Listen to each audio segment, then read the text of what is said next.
How could you do that? And then get up and walk away. I think there should be no mercy.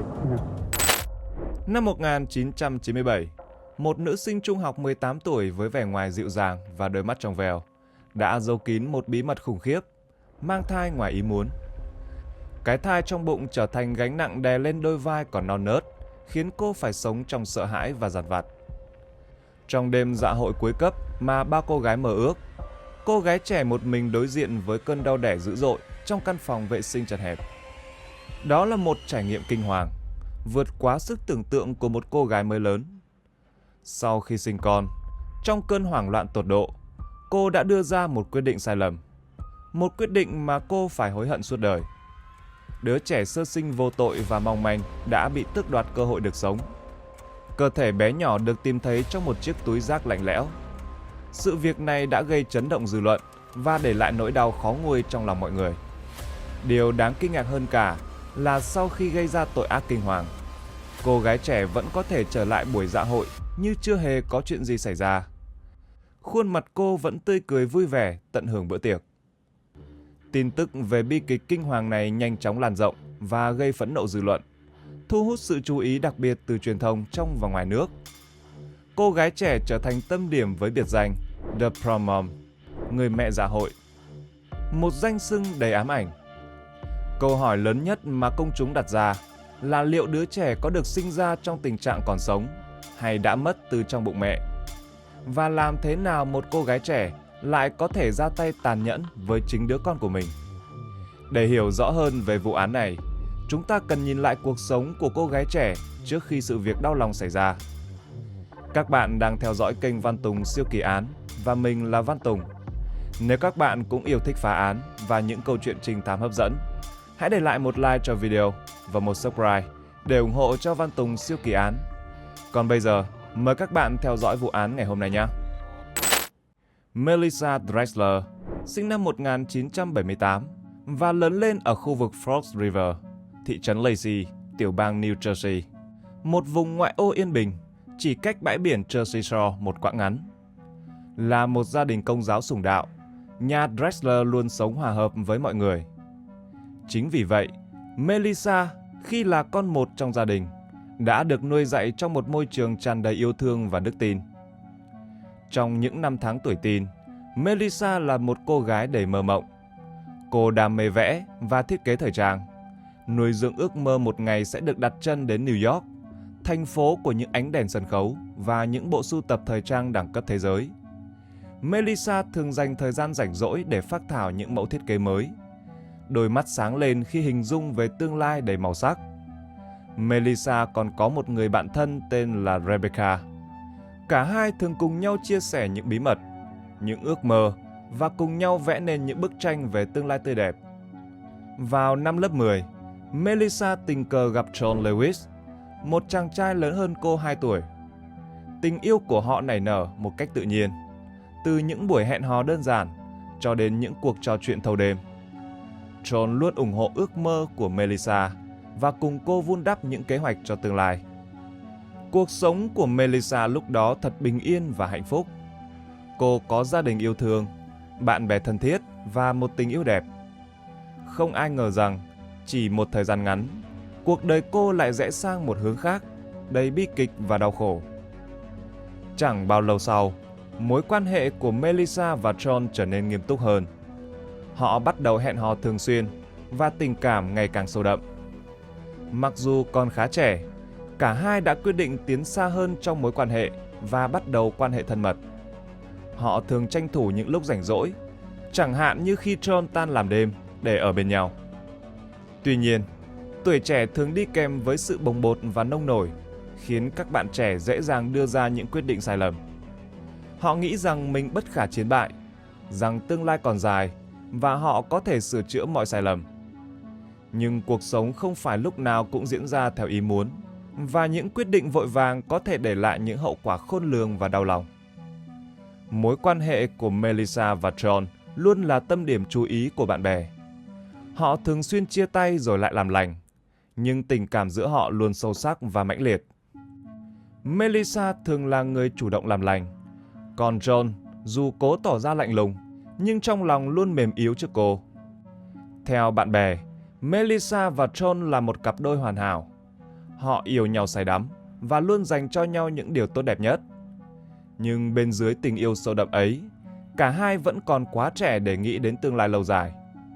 Họ chọn sống trọn vẹn từng khoảnh khắc bên nhau, tận hưởng từng niềm vui nhỏ nhặt mà không để những lo toan của cuộc sống làm mờ đi sự lạc quan. Và họ háo hức chờ đợi những tháng ngày tươi sáng sau khi tốt nghiệp.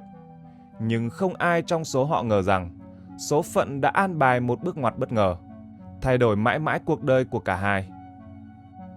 Sau một thời gian, Melissa bắt đầu cảm thấy những thay đổi lạ thường trong cơ thể. Cô nhận ra rằng mình đã chậm kinh và nảy sinh nghi ngờ về một khả năng mà cô không hề mong muốn. Đó là cô đã có thai. Giống như nhiều thiếu niên khác, Melissa sống hết mình cho hiện tại và ít khi suy nghĩ đến hậu quả lâu dài. Cô đã rơi vào trạng thái hoang mang, sợ hãi và không biết phải làm gì. Các luật sư bào chữa sau này đã gọi tình trạng của Melissa là sự tách biệt, khi một người cố gắng chối bỏ thực tế đang diễn ra. Đây là một phản ứng tâm lý phổ biến ở những người trẻ tuổi khi đối mặt với những tình huống khó khăn. Họ cảm thấy quá sốc và sợ hãi đến mức không thể đối diện với sự thật. Luật sư của Melissa chia sẻ rằng, mặc dù không phải chuyên gia tâm lý, tôi nhận thấy rằng hành vi của Melissa có thể liên quan đến cơ chế tự vệ của tâm lý. Cô ấy dường như đang từ chối chấp nhận thực tế mà mình đang đối mặt. Trong những trường hợp như vậy, người ta thường không muốn đối diện với những điều tiêu cực, đặc biệt là khi nó liên quan đến những thay đổi lớn trong cuộc sống. Khi Melissa thử hỏi John về sự lo lắng của mình, phản ứng của anh chàng cũng khá bất ngờ. Thay vì cùng cô tìm cách giải quyết vấn đề, John dường như đã cố gắng đánh trống lảng và làm nhẹ vấn đề khi cho rằng Melissa chỉ đang không khỏe trong người mà thôi. Điều này càng khiến Melissa hoang mang và cô đơn hơn. Trong quãng thời gian sau đó, Melissa đã cố gắng che giấu tình trạng mang thai của mình rất kỹ. Dù có những thay đổi rõ rệt về cơ thể, nhưng bố mẹ cô vẫn không hề hay biết. Có thể do Melissa ăn mặc kín đáo, hoặc họ quá bận rộn với công việc mà không để ý đến con gái của mình. Bạn thân của Melissa, Rebecca, cũng không hề nhận ra sự thay đổi của bạn mình. Điều này có thể là do Rebecca ít khi ở bên Melissa, hoặc cô ấy quá tập trung vào cuộc sống của mình mà không để ý đến những chi tiết nhỏ. Để chuẩn bị cho đêm dạ hội cuối cấp ở trường trung học, Melissa đã cố gắng giảm cân bằng cách ăn kiêng nghiêm ngặt. Cô thường xuyên bỏ bữa, chỉ ăn những món ăn ít calo và tập trung vào các bài tập thể dục. Trước ngày trọng đại, Rebecca và Melissa háo hức lên kế hoạch thử váy dạ hội. Trong cửa hàng, hai cô bạn gái cùng nhau lựa chọn những bộ cánh lộng lẫy. Trong các cuộc phỏng vấn sau này, Rebecca chia sẻ rằng cô không hề nhận thấy bất kỳ dấu hiệu bất thường nào ở Melissa. Rebecca nói rằng cô ấy chỉ tăng cân một chút, điều đó khá bình thường đối với các cô gái ở độ tuổi này. Trong khi đó, những người bạn thân thiết khác lại nhận thấy sự thay đổi trong ngoại hình của Melissa. Họ cho rằng Melissa cố tình chọn những bộ quần áo rộng thùng thình để che giấu vóc dáng thay đổi của mình. Tuy nhiên, theo báo cáo, không ai trong số những người xung quanh, kể cả những người thân thiết nhất, nghi ngờ rằng Melissa đang mang thai.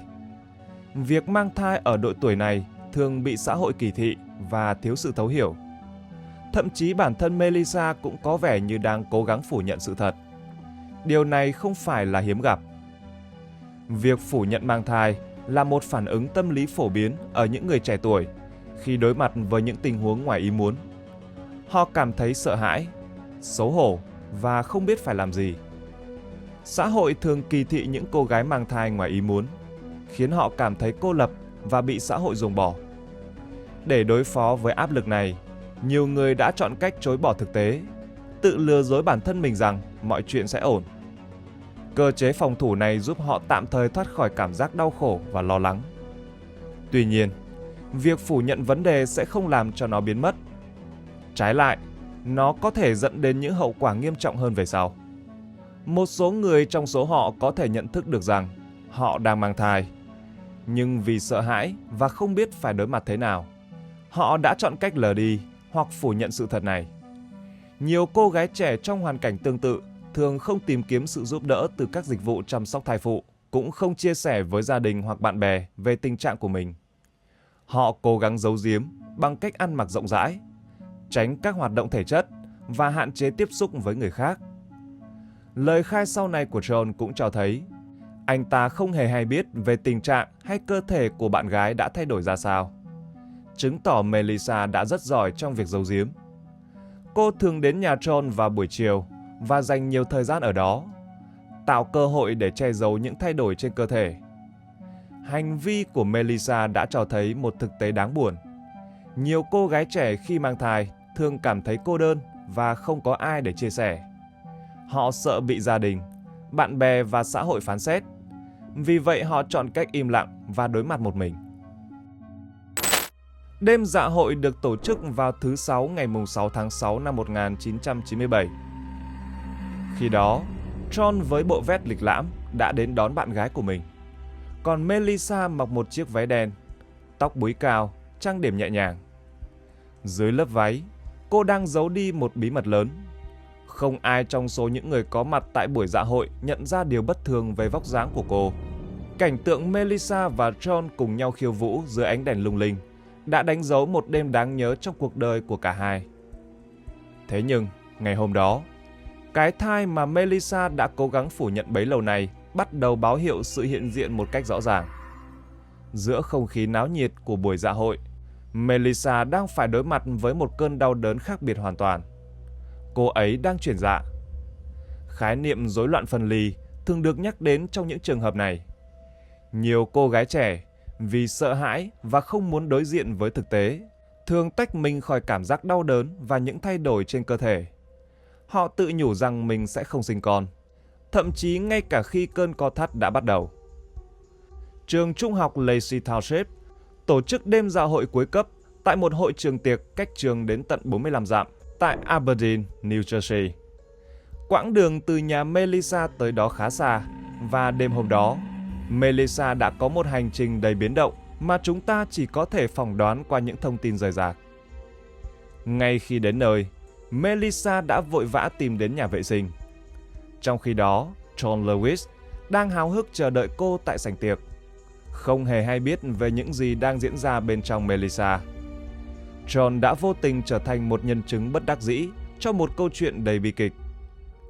Sau này, trong lời khai của mình, John khẳng định rằng anh ta hoàn toàn không hề hay biết về việc Melissa đang mang thai, thậm chí cả việc cô đang chuyển dạ.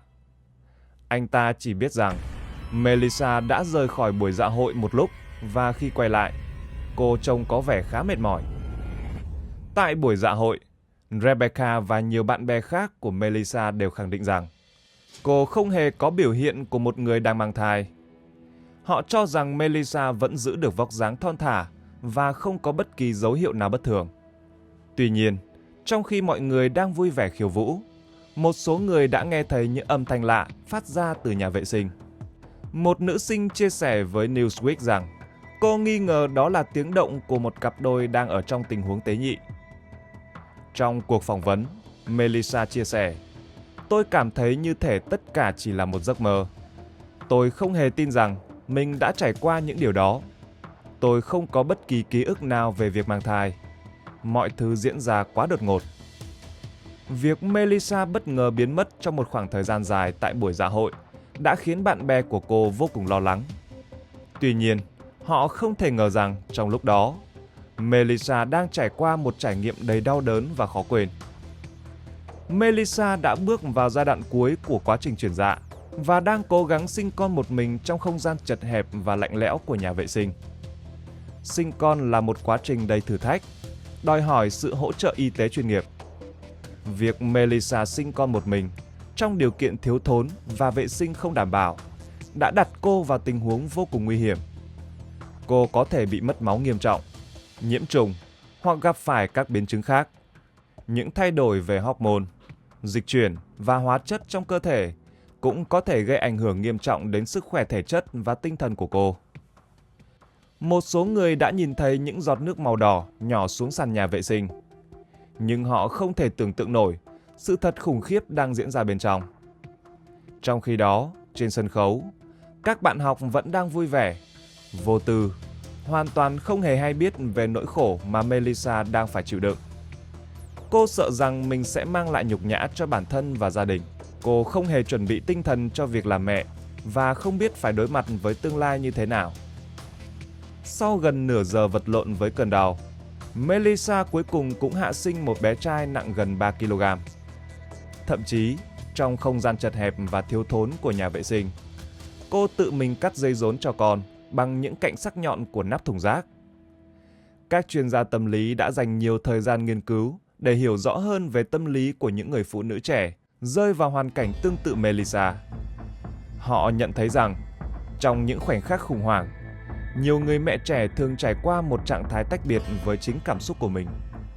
Họ có thể không nhận thức được rằng đứa trẻ mình vừa sinh ra là một sinh linh bé nhỏ, đang sống và cần được chăm sóc. Thay vào đó, họ có thể coi đứa trẻ như một vật thể lạ, một thứ gì đó gây ra đau đớn và phiền toái. Khi đứa trẻ chào đời, ban đầu Melissa có thể cảm thấy nhẹ nhõm vì cơn đau đã qua. Tuy nhiên, tiếng khóc của em bé lại khiến cô cảm thấy bối rối và sợ hãi. Trong tâm trí cô, tiếng khóc đó không phải là biểu hiện của một sinh linh đang tìm kiếm sự an ủi, mà là một âm thanh khó chịu, gây phiền nhiễu. Đau đớn và sợ hãi khiến Melissa hành động theo bản năng. Cô đã vô tình gây tổn thương cho chính đứa con bé bỏng của mình. Các chuyên gia cho rằng đây là một phản ứng tự vệ của cơ thể trước một tình huống quá sức chịu đựng. Khi đối mặt với một thứ gì đó gây ra đau đớn quá lớn, con người có thể có những hành vi tác động mất kiểm soát, thậm chí là tấn công chính bản thân mình. Melissa sau đó tìm kiếm một vật gì đó để lau sạch những vết đỏ trong nhà vệ sinh, đồng thời một thứ để che giấu đứa trẻ sơ sinh. Cô chọn một túi đựng rác bằng nhựa. Melissa đặt đứa con mới sinh của mình vào thùng rác, sau đó quay lại bên bạn bè như chưa hề có chuyện gì xảy ra. Cô chỉnh trang lại cho bản thân, rồi quay trở lại tiếp tục tham gia buổi tiệc. Melissa trở lại với nhóm bạn, khuôn mặt tái nhợt và vẻ mệt mỏi, khiến các bạn cô bắt đầu lo lắng và hỏi thăm. Thế nhưng, những lời hỏi han của bạn bè như những cơn sóng xô vào bờ, và Melissa chỉ im lặng. Ánh mắt cô trân trối nhìn vào khoảng không, dường như đang chìm đắm vào một thế giới riêng. Nhận thấy có điều gì đó bất thường, John, bạn trai của Melissa, cố gắng xoa dịu cô. Còn những người học sinh khác chứng kiến cảnh tượng đó cũng cảm thấy bất an. Họ nhớ lại việc đã thấy Melissa rời khỏi buổi dạ hội một lúc và trở lại với vẻ mặt khác lạ, trong khi trước đó, Melissa vẫn luôn tươi cười và hòa đồng với mọi người. Thật khó hiểu khi nghĩ rằng ai đó có thể vừa trải qua một sự kiện đau thương đến vậy mà vẫn có thể ra ngoài và tham gia một buổi dạ hội như bình thường. Nhưng đối với những người ở trong trạng thái phân ly, họ như thể đang sống trong một giấc mơ, thực hiện các hành động một cách máy móc mà không hề ý thức được những gì đang xảy ra. Họ có thể đang cười nói, nhảy múa, nhưng bên trong họ lại đang trải qua một cơn đau khổ tột cùng. Bên trong phòng tiệc, Melissa đang cố gắng tỏ ra bình thường. Cô ấy gắp một miếng salad, nhai chậm rãi, đôi mắt lơ đãng nhìn về phía xa. John tiến lại gần mời Melissa nhảy cùng. Cô gật đầu miễn cưỡng, đi theo John ra sàn nhảy. Cô cố gắng hòa mình vào không khí vui tươi của buổi dạ hội. Cô yêu cầu DJ chơi bài The Unforgiven của Metallica. Trong lúc đó, một số học sinh đã báo cáo với ban tổ chức về việc phát hiện thấy nhiều vết dịch đỏ trong nhà vệ sinh. Một nhân viên bảo vệ được cử đến để kiểm tra và đã phát hiện một cây lau nhà bị nhuộm đỏ. Ngay cả khi chỉ còn vài giọt vương vãi trên sàn, người ta cũng có thể suy đoán ra một vụ việc nghiêm trọng đã xảy ra. Khi kiểm tra kỹ hơn, nhân viên bảo vệ phát hiện ra túi đựng rác trong nhà vệ sinh có trọng lượng bất thường. Khi đó, anh ấy đã mở túi ra và phát hiện một điều kinh hoàng. Bên trong là cơ thể nhỏ bé của một đứa trẻ sơ sinh. Khi kiểm tra kỹ hơn, họ bàng hoàng khi nhận thấy dấu vết của một ca sinh nở vừa diễn ra. Khung cảnh trong nhà vệ sinh vô cùng bừa bộn, đầy vết đỏ và các vật dụng y tế tự chế. Ngay sau đó, họ nhận ra rằng Melissa là người cuối cùng sử dụng căn phòng, nơi phát hiện ra cảnh tượng kinh hoàng đó. Một đội cấp cứu đã nhanh chóng có mặt tại hiện trường. Họ cố gắng hồi sức cho đứa trẻ bằng cách thực hiện hô hấp nhân tạo. Tiếng đếm của nhân viên y tế vang vọng trong đêm dạ hội, tạo nên một bầu không khí căng thẳng và đau xót. Trong gần 2 giờ, các nhân viên y tế đã nỗ lực hết mình để hồi sinh đứa con của Melissa Drexler. Tuy nhiên, hy vọng vô cùng mong manh. Với những trường hợp trẻ sơ sinh bị ngạt thở ngay sau khi chào đời, khả năng sống sót là rất thấp. Cuối cùng, các bác sĩ đã phải buông tay. Cậu con trai mới sinh của Melissa đã ra đi mãi mãi. Trong khi đó, John cũng rơi vào trạng thái bàng hoàng trước những gì đã xảy ra. Khi được thông báo về sự ra đi của đứa bé và tình trạng của Melissa, anh ta cảm thấy như cả thế giới của mình đang sụp đổ. Rất nhanh chóng sau đó, Melissa đã được đưa đến bệnh viện để thăm khám và điều trị. Lúc đó, các nhà chức trách cũng liên lạc với cha mẹ của cô. Họ hoàn toàn bất ngờ khi biết tin con gái mình vừa sinh con và hiện đang trong tình trạng nguy kịch. Cha mẹ của Melissa không thể tin vào những gì mà họ vừa được nghe và cố gắng đến bệnh viện thật nhanh để xác thực mọi chuyện. Khi Melissa được xuất viện, một cuộc khám nghiệm pháp y được tiến hành trên đứa con trai của cô ấy. Các nhà điều tra muốn xác định nguyên nhân tử vong của đứa bé. Kết quả khám nghiệm cho thấy một sự thật đau lòng. Đứa bé vẫn còn sống khi được sinh ra, nhưng đã bị tác động đến khi ngừng thở. Điều này đồng nghĩa với việc chuyện này đã chuyển sang một tội ác hình sự nghiêm trọng. Các nhà chức trách đã phải cấp 2 giấy tờ, một giấy khai sinh chứng nhận sự ra đời của đứa bé và một giấy chứng tử ghi nhận sự ra đi bi thảm của sinh linh vô tội. Đây là một thủ tục đau lòng nhưng cần thiết để làm rõ vụ việc và đưa ra những biện pháp pháp lý phù hợp. Gia đình Drexler đã đặt tên cho cậu bé là Christopher và tổ chức một buổi tang lễ ấm cúng và riêng tư. Họ đau khổ tột cùng trước sự ra đi của đứa cháu mới chào đời. Trong khi đó, tại trường trung học, tin tức về sự việc đã lan truyền nhanh chóng, gây ra một làn sóng phẫn nộ mạnh mẽ. Nhiều học sinh cảm thấy bàng hoàng và buồn bã trước sự ra đi bi thảm của em bé. Một số bạn học sinh còn đeo ri băng trắng để tưởng nhớ Christopher, thể hiện sự đồng cảm và chia sẻ nỗi đau với gia đình Drexler. Tuy nhiên, bên cạnh những phản ứng tích cực, cũng có những ý kiến trái chiều. Một số học sinh tỏ ra thờ ơ, thậm chí còn bình luận một cách vô tâm rằng đây là hậu quả xứng đáng cho những cô gái không biết giữ gìn. Còn một số học sinh khác lại bày tỏ sự phẫn nộ trước hành động của Melissa. Họ cảm thấy sợ hãi và thất vọng khi biết được sự thật. Những người điều hành cũng lo ngại về những ảnh hưởng tiêu cực của vụ việc đến danh tiếng của trường, khi phải nhận rất nhiều sự chỉ trích về công tác giáo dục và quản lý học sinh. Vào ngày 24 tháng 6 năm 1997, 18 ngày sau khi sự việc đau lòng xảy ra, Melissa Drexler chính thức bị buộc tội gây án mạng. Trong mọi vụ án hình sự, việc xác định động cơ phạm tội luôn là yếu tố quan trọng. Nếu phía công tố chứng minh được rằng Melissa có ý định sát hại con của mình, việc bào chữa sẽ trở nên vô cùng khó khăn. Đội ngũ luật sư bào chữa đã đưa ra một luận điểm chính. Melissa không hề nhận thức được hành vi của mình vào thời điểm gây án. Họ cho rằng cô gái trẻ đang trong trạng thái phân ly, một rối loạn tâm lý khiến người bệnh tách rời khỏi thực tại. Điều này có nghĩa là Melissa có thể đã không tin rằng mình đang mang thai và không lường trước được hậu quả của việc sinh con trong nhà vệ sinh. Để hỗ trợ luận điểm này, luật sư đã trình bày trước tòa những yếu tố giảm nhẹ như tuổi trẻ, không có tiền án và đặc biệt là tình trạng tâm lý bất ổn của Melissa. Tuy nhiên, một thực tế phũ phàng là một đứa trẻ đã mất mạng và đây chính là rào cản lớn nhất trong việc bào chữa cho cô ta. Vụ án của Melissa Drexler nhanh chóng thu hút sự chú ý của dư luận và giới truyền thông. Cô được mệnh danh là The Prom Mom, trở thành tâm điểm của các cuộc tranh luận sôi nổi về pháp luật, đạo đức và sức khỏe tâm thần. Khi Melissa được tại ngoại với số tiền bảo lãnh $50.000 và trở về ngôi nhà đã bị bao vây bởi giới truyền thông, đã không có bất kỳ tuyên bố nào từ cô ta và cũng không có cuộc họp báo nào được tổ chức. Sự chú ý quá mức của công chúng đã gây ra không ít áp lực lên gia đình của cô ta. Hơn 1 năm sau sự việc đau lòng, Melissa đã quyết định nhận tội ngộ sát nghiêm trọng để đổi lấy một bản án nhẹ hơn.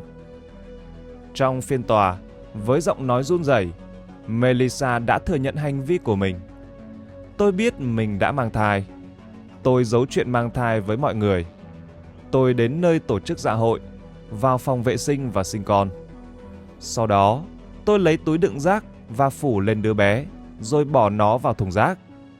Tôi đã nhận thức được việc mình đang làm khi tôi vứt đứa bé vào thùng rác. Lời thú tội của Melissa đã khiến nhiều người cảm thấy đau đớn và xót xa. Cả công tố viên và thẩm phán đều nhận thấy sự hối hận chân thành trong lời nói của cô. Thẩm phán đã tuyên bố, tôi thương cảm cho những gì đã xảy ra ở đây, rằng cô không phải là một con quái vật. Tuy nhiên, pháp luật vẫn phải được thực thi. Với tội danh ngộ sát nghiêm trọng, Melissa đã phải đối mặt với bản án 15 năm tù, một hình phạt nghiêm khắc vào thời điểm đó. Trong thời gian thụ án, Melissa đã tích cực tham gia các lớp học thiết kế thời trang, tìm kiếm cơ hội để cải thiện bản thân.